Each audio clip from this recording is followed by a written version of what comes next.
We are now only 9 days away from the first Democratic presidential debates on this very network, and we are continuing our series, The Road to Miami, the one where Steve Kornacki tells us what we need to know about the key states all along the busy and bustling I-95 corridor from Maine clear south to Miami. You may recall on Friday night, Steve was in Maryland. Tonight, he's crossing into the Commonwealth of Virginia, and if you've done the drive, then you know I-95 gets complicated where Washington, D.C. is concerned, like so many things where Washington, D.C. is concerned.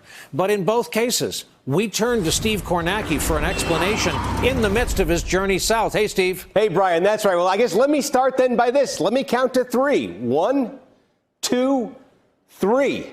In basketball, that's a 3-second violation. On our trip to Miami, that's a trip through Washington, D.C. on Interstate 95. You're looking at the Woodrow Wilson Bridge, and there are 300 feet of this bridge that connects Maryland and Virginia. There's about a 300-foot portion that technically cuts through the southernmost sliver of the District of Columbia, traveling at 68 miles an hour, which is about what we've been doing on this trip. It takes you 3 seconds to get through the D.C. portion of 95. So consider D.C.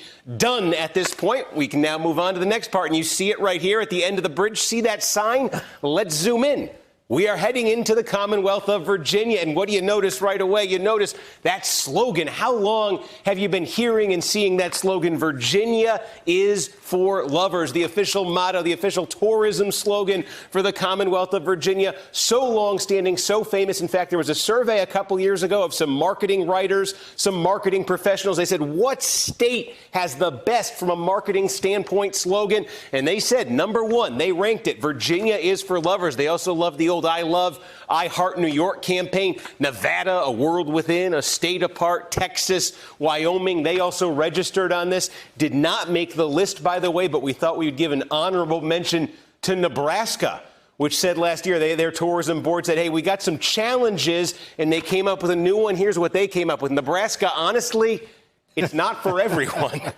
Not making that up. Nebraska last year, the tourism board voted to make that the state tourism slogan. Hey, I got to mention down here. So anyway, we've made our way into Virginia, and in years past, in the very recent past, that would mean we are heading into the quintessential presidential swing state, but things have been changing in Virginia rapidly and dramatically when it comes to presidential politics. So we can show you in the 2016 election in Virginia, nationally, here's a way to look at it. Nationally, Hillary Clinton won the popular vote.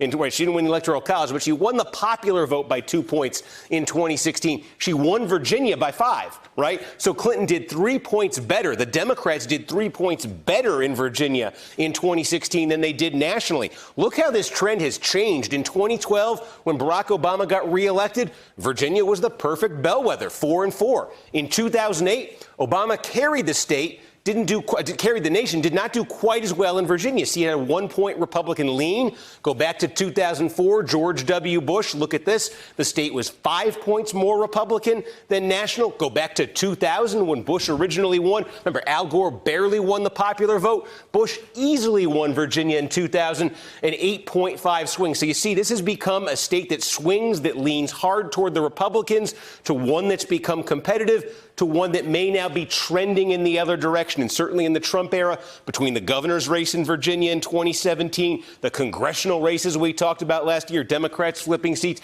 it seems that trend is continuing. They used to call it a red state. They called it the quintessential purple state.